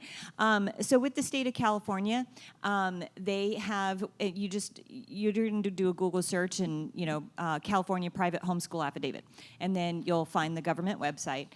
It typically opens, believe it or not, for you to start filling out that form mid-October. You'd think it would start before school starts in September, like most schools do, but it doesn't. It actually won't open up for this year's school year to fill out that form until mid-October. I still start homeschooling my kids when they would be in school. But that's when the window opens for you to fill out the form. You go online. It's an online form you're filling out. You don't print and send away. And you're just going to input, you're going to make a name for your school. We lived on Cornerstone Court at the time, so it was Cornerstone Christian Homeschool is our school name. And, all your address and information like that, your names, the names of your children, and the ages that they are, the grades that they'll be in. And then you'll assign yourselves, like, I am the teacher / an administrator, and my husband didn't want to be called the principal, so he's the headmaster. And so you assign, who the I guess, would be employees, but they're not employees, are at your school. And you fill that out, you just click submit, and now you're registered with the state. It really is that simple. You do not have to go on and click attendance all the time. You're now solely responsible. I do what you would do in any other school forum, and for each semester, I have a folder and I keep a sample of each subject's work. I put it in the folder, and then the other bulk of their coursework, of anything paper related, goes into a big bucket, and I save it aside in case the state said, we want to know, did they actually learn, or are you just saying they did? So that way I could say, here's the bucket, look through it. You know what I mean? And when you go to the next school that you go to, you say, we filled out the private homeschool affidavit. You'll print off a confirmation, and you'll print off even a whole copy of your you have the option to print off the whole copy of everything you filled out. And you just hand that to them, and you're registered. And can I say to the chair representative, can you answer further questions along this line later okay, so you can go to her. Also, some sign up through homeschool or through a school, and so there's a lot of other ways to do it. But in our 25 years in education, when you go to someplace else and apply, put your kids in, there's really not an issue ever until you're leaving high school. Sometimes in high school, transferring to another high school if you're homeschool and you're transferring. However, the only real issue happens when you're going from high school to college, where they get real specific. But honestly, in a lot of situations, nobody cares. You're moving a kid from 3rd grade to 4th grade, put them in the classroom, and you're good to go. So it's not a big issue. If you put yourself down as the teacher, do you need to have any actual teacher credentials, or just follow the curriculum? Just pick your curriculum just pick your curriculum and follow it. Yeah. They know most times you're not a credentialed teacher. Did you I have two questions. Is that okay? The first one kind of covered the affidavit. Since we are coming from a public school, which is a language school, that's the only reason we went to public school. We're wanting to homeschool, but I have 3 boys. It does cost a lot to buy the curriculum. With the affidavit, is there a way that I can maybe get some help with money to? Okay, so the affidavit won't help you with anything. That's just you signing up and letting the state of California know you are a homeschooler. That's where your kid is enrolled. You don't even necessarily have to do that. You just can. It's recommended. And then I wanted to say, I'll let any of you answer, but I want to say one thing. If you guys cannot afford homeschooling, you can do it. You can do it through a charter who will help you. You can also literally buy a math book, get a library card, and then just start like using the books from the library to educate your kids that way, okay? With a little bit of creativity. There are people out there who do that. If you want to write this down, I meant to have it written down. It's called Compass Classroom. They support you. Compass Classroom is another type of curriculum out there. For $29 a month, you can get all their curriculum that they offer online, but they also have this lovely woman that you can watch this video, and she like tells you how to homeschool extremely affordably, like so little. You don't even have to pay $29 a month. I'm just saying, if you want to use their curriculum, you could for $29 a month. But you could really just have a library card and a book. You just got to work at it, you know, because you're going to have to keep up on it on yourself. It's easier, I think, to use a curriculum. But aren't there situations like Hslda? You are being paid to homeschool your children. Right. So the charter school. Wait a minute, I never heard about this. Yeah, you did. So if you join a charter school, you get paid. You know, the government pays schools for kids, and so when you become a homeschooling parent and sign up with a charter school, you are now getting paid for your child for homeschooling them. And it's typically $2,600 a year, but there is very strong requirements. Per child. Per child. But it's strong requirements in that it is only educational purposes, but there's some leeway there because games count. I mean, I bought in like my kids' Christmas gifts and things like that, so there's leeway there. They have lowered it. It is no longer $2,600 a month. Yes, charter schools, unless siblings were already enrolled, charter schools are no longer taking new students. Yes, so they're on a waiting list. So, but let me say one other thing. We are a really frugal family. My husband's a pastor. There's no side hustle in his line of work. And so I use Bob Jones math still, and I buy it all through thrift bookstores. So I bought a $70 book for $20. So there's a lot of that. There's thrift, there's Abe books, there's a ton of really discounted. Right now, you will have a really hard time because the month before school, everything's gonna be sold out. But if you get ahead in the game, you can, I would honestly post on Facebook, does anyone have last year's math? Because if I have it, I'd give it to you, or I'd at least give you the teacher's manual or something like that. So actually, I'm not on social media. Ask me personally. But so anyway, there's a lot of ways you can get around it, is the bottom line, going cheap. And as a teacher, it's really interesting, even in public schools, private schools, how often they'll move a teacher from one classroom to another. You're not teaching English this year, you're teaching history. And you have no history background, but you get a book and you start to teach that book. So my experience and my friends as a teacher in schools is, you got to learn, you just stay a chapter ahead of the kids in your classroom, and we're professionals, so you can do this. There's several curriculums out there that do offer free, like The Good and the Beautiful. All of their language arts from, I think it's like level 1 to level 5 is free for download, and I did that for my first year. So, yeah, it's a great curriculum. Some of you need to go out to coffee together and spend an hour. Yeah, hey, I out. meant to talk about The Good and the Beautiful. I actually asked them to send me their brochures. We did this as like a shotgun class, so I didn't get it in time. The Good and the Beautiful is really popular among parents here, and like she said, remember, they are downloadable for free. Or you can, there's samples up there.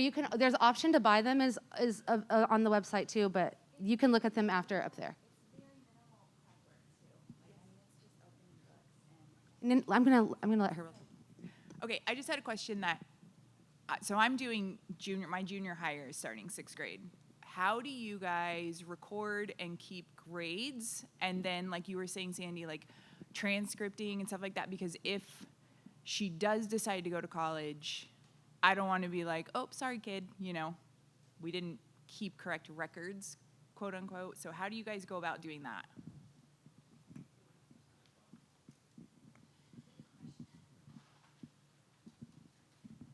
Okay, so every family is going to be different on if their kids are going to be going into like state and universities and straight out of high school. And you do need to start thinking about that while they're in junior high so that when they hit high school, they are already set up to, because there's different requirements. If you just want your kid to graduate with a high school diploma that aren't going to a university right away, and then, maybe you only need 2 sciences instead of 3 years of science. So if you wait too long into their high school years, you're going to miss, and then they won't have the opportunity to go. Plus, you have to do SATs and ACTs depending on the college, what they require. So with the homeschool legal defense attorney website, I use them for transcripts. So you pay them a certain amount of money, and you input your information, and then I will input grades as the year goes on, and I do it just, you score their work, and you average it out, and that's their grade, and then they'll assign a GPA, and they'll print off an official transcript. I also use them for diplomas, for their high school diplomas, so I'll buy through them their high school diploma, so it's an official diploma. And the literature's in the back. So you can look at all that information on their website. But that's how I keep track of all that. I keep forgetting. Did I answer the question fully? Yeah. Do I start at high school or junior high? You need to start thinking about it in junior high. Our family, we weren't prepared at the start. We didn't know very much, so a couple of olders that would have wanted to go to a college right away didn't get an opportunity to because we didn't. You look up on California, you Google what California's high school education requirements are. You go to what the requirements are for transferring from a high school into universities, and it's going to be different, the number of years for each type of subject. So you need to have your head in the game for that while they're in junior high. So you start in 9th grade year, giving them the subjects that they need for the courses that they need. And it's even more than just the years, the specific type of math. It's not 3 years of math. It'll be you have to accomplish all of algebra, geometry, if you do some form of pre-cal or some. Exactly. I did the university thing through a homeschool, and you'll do a lot more assessment tests and all your testing to get in. But otherwise, once you're in, nobody cares. Yep. How do you do like dual enrollment with just private homeschooling? What does that mean? Like through the college? Do you mean? Oh, she means with like if you have a kid in college, she was taking college courses and you're homeschooling. Oh, Sandy, did you want to answer that? Once they hit a certain age in high school, then you can enroll them at the college. The college has a community college. And that will count especially if you're private homeschooling or you're going through a charter, they'll count that as their history, but then they're also making college units at the same time that semester. Is that what you're asking? Yeah. You got to find out from that community college what they might be an age requirement. They got to be already 16 or. Does that make sense? But they're doing that at Cuyamaca and Grossmont currently.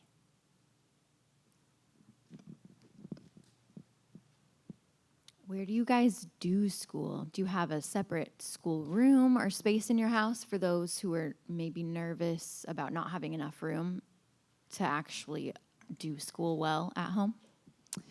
We have done majority at our kitchen table. When I moved to my house 4 years ago, I was really excited because it had a room that I made into a homeschool room, and I was like, this is great, and I had places for things to be on the wall. And you know what? We always migrated back to the kitchen table. So eventually we just shut that room down. It became another bedroom, and the kitchen table is our place. Everything has a place. I mean, you still need pencils and all this great organization stuff actually needs, you should talk about organization in this. We have 2 tables in our house randomly, but it's basically a kitchen table. I have found it very difficult to let my kids roam because they get distracted. I have 1 kid who stays on task, 2 that stay on task pretty much on their own, and 3 that don't. And so I've just made it a rule. And so I've used not sitting at the table as an incentive. So like if they do really good, they've earned the right to go do it wherever they want to do it, and then they'll have fun with that. So for the most part, we do it there. I do like everything to have a home, and I do like my home not to look like I homeschool. That is important to me, and so this is my homeschool right here.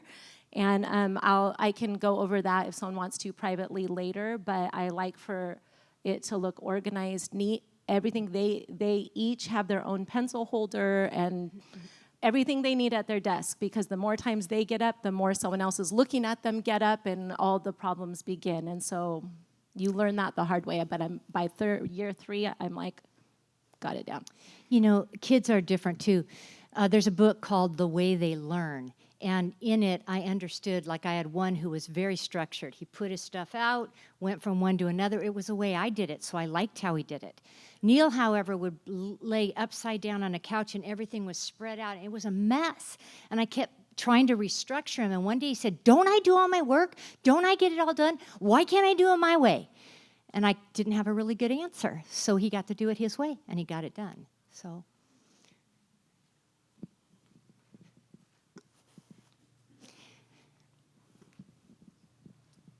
Can you speak a little bit about like your schedule? How do you do all of your homeschool, all of your chores, all of your dinner? Like, what is your day? How much time do you spend homeschooling your kids? Okay, I'll just say a little. You guys can tell me if you want to say we should say something. I'll just say it's going to be different in every home. That's what homeschool is. So every home is different. But I get up early. I homeschool a high schooler, and then all the way down to a kindergartner, and then I have a baby. Okay, that's 5 kids in there. So I get up really early with my high schooler, and I let the baby crawl on me, and we do reading. I read the Bible to her, and when we pray together, and then I do some memory stuff with her, and then I go into whatever hard subject she's on, okay? Then, in my family, I say, okay, I need you to hold the baby for a while, and I'm gonna read the Bible to the next group of kids, and then we start a little schooling too. And then the next person holds the baby, or maybe me again, you know what I mean? So that's kind of how it is. It's like a little bit jumbled, but we get a lot of that done in the morning. We all take a break, we eat breakfast, and then we go back to something else. And sometimes I just have one kid playing with the baby. I'm one-on-one with another kid. This person's all alone doing independent work. And then we just it's like that. It's this big cycle for me. I try my best. I really like it to be best to be done by noon. I know people who work until 5 because they don't want to start till noon. And then after that, sometime in the middle there, I or one of my kids, I'll tell them, you get the laundry going, and then you put the dishes away, and you load, and then sometimes the house is like pretty much a mess, and then I just think, I can't clean the house until after school is done. Okay, now we're all going to clean the house, and then we're all going to go outside. And sometimes it's different. I mean, then sometimes days we go to grandma. We go to grandma's house this day, so none of that happens. So it's just different. And remember, too, I had 2 children, and she has 5. Yeah. It makes a difference of how you do things, where you can be lenient and where you can't. Like Nita, I couldn't just let every kid choose, if I had 5, do whatever you want. So just remember that as you're thinking about it. Hey, rest time's a good idea, by the way. If you homeschool, you're together a lot. You are annoyed with them, they are annoyed with you, and they're annoyed with each other, and everyone needs to be alone. And it could only be 30 minutes, and they don't even have to sleep, but just say, not a soul is allowed to talk to each other. Everyone's alone. You can all read or close your eyes or fall asleep. Hopefully they'll fall asleep, but even if they don't, at least you're all alone, and then you're all nicer to each other later.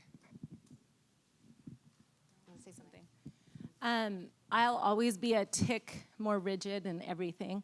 But I mean, similar to Jasmine, because I think when you're homeschooling multiple children, you're going to be moving around a lot. I don't have a baby anymore. My youngest is 6, so everybody can sit at the table.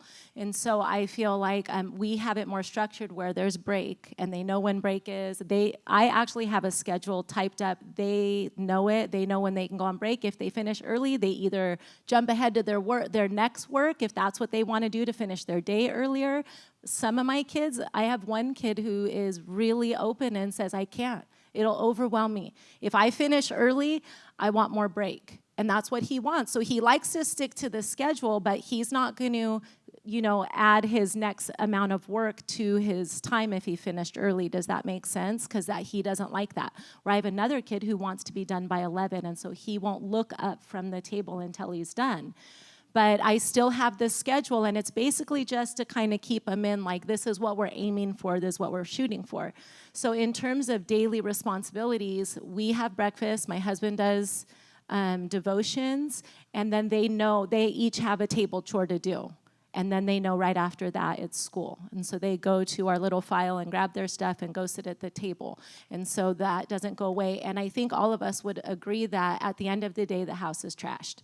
And that's just it. And so there's always a 4 o'clock pickup where we're all going to do this. And then I send them outside, kind of like what you said, because I need a minute. So most of the time I don't even go out with them. I'm like, go play, get your energy out, whatever, and then I come in and do whatever I need. But one important thing I do think is I have my kids always keep a book that they're reading at where they're doing their work, because if I can't get to them, I don't like for them to interrupt me when I am full force in teaching something to another child. And so they know either move ahead in your work or pick up that book and read, because they can do those two things, and that's okay. So just giving them something to do.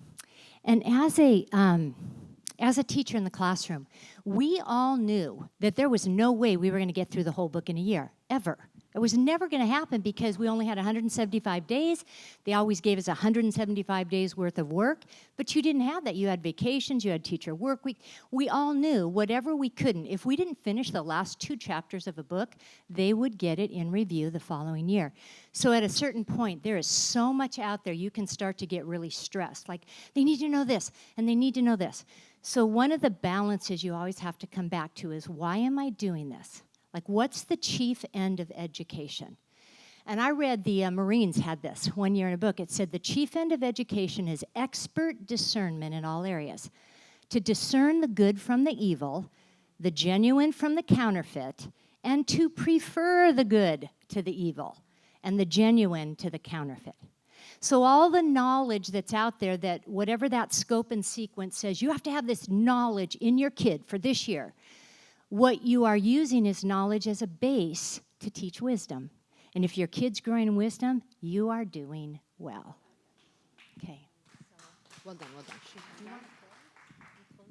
Yeah. Oh, hold on. Let's take one more question, okay? Nami.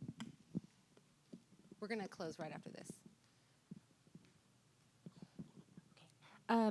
Okay, how do you handle discipline? I don't know if we've gone over that already, but I know that when the school shut down, I was teaching my kids with a wooden spoon. So how do you handle discipline? Because I know I through prayer and through reading the scriptures, the Lord has been working on me to work better with the kids, but okay, I need some further encouragement. Thank you. I'm passionate about discipline. I feel strongly that the first 5 years are formative, so all of you with little kids, it's really important that you teach them at this age just to honor your word. Change, I think, in itself, the fact that you change from school to that is going to cause a little upheaval in kids. And so I think that you just have to be prepared that it's going to take a little bit of effort. But, Brooke touched on it with toddlers, but it doesn't change. I have a strong child, and I still tell myself what she was saying, which is you stop what you're doing to train them in that moment, and he's 9. And so I think that it's important for you to just be aware that it doesn't go away. The training is still happening. And so you just stop, you say, what is the best thing right now? How could I train them? What's happening? You know, even if that means you just send them to the room, if they're old enough to be sent to the room, but send them to the room and then go talk to them about what's going on. So we does have that great answer your question? parenting classes of which Nitsa and Danny are really experts, because that's a real, everybody needs to learn this. You can send your kid away 5 days and not only have to discipline them from 3 o'clock till bedtime, but they have to learn self-control, and it's not easy because they're going to fight you. So the classes are outstanding. But I would say if you are a little volatile like I was when I started, I was a yelling mom, they would do what I said when I yelled. And a parent challenged me, and she said, because I didn't want to yell, and she said, well, what would you do after you yelled? I said, I'd have a consequence. And she said, well, why don't you have the consequence first? And I thought, oh, like I keep warning them and then I get mad. So it's a whole art, and we're at 11 o'clock right now. It's an art to discipline, and when you do it consistently, you start to like your kids, and so does everyone else. It's worth the investment of your time. Okay, so I'm going to close this in prayer, and everybody's going to be available. I will ask that you do put your mask on, just out of respect for everybody else that's around you. And then I'm just going to close in prayer. Oh, and that blank sheet of paper, we'd really love to hear from you. You didn't touch on this, it'd be really helpful. And encourage us, this was great, thank you. Or maybe a question that we really need to address that we didn't think about, okay? Lord, you are the King of all the lords of the earth. You created us. You determined that we would grow in the knowledge of God, and you said it was pretty easy. You said, love the Lord with all your heart and soul, and all your might and all your strength, and love your neighbor as yourself. That if we would do these things, that was the only requirement to enter your kingdom forever. And so I pray for a great wisdom to rest upon these parents as they train these kids who were given gifts by your hand. They were given gifts, and it says that in their mother's wombs, you ordained the steps that they were to walk when there was not yet one of them. You chose them for this time and this season, this COVID year, and all the problems of the world. You said, I want you to parent your children in that time in 2020. And therefore, I will give you the tools needed for the problems of that season. And Lord, we know that you raise up champions in the earth for every season and every problem. So we give you our fears. We give you our fears as parents. What if our kids fall behind? Are we making the right choice? And you said, fear not. You said, I am not the author of fear. But you gave us these children when we're novices. And you said, I will be with you. So I ask for your strength now to rest upon these parents, to believe that the choice they make this year is in your hand. And it's just 1 year. And if it doesn't work, they can do something different next year. And I pray that peace, that to just start in loving their kids and loving their Lord, that all of this will become clearer and clearer as the days go by. Give them strength and wisdom to parent these children, the formation of the souls that you gave to them and no one else. And we thank you for your grace and your mercy. Amen.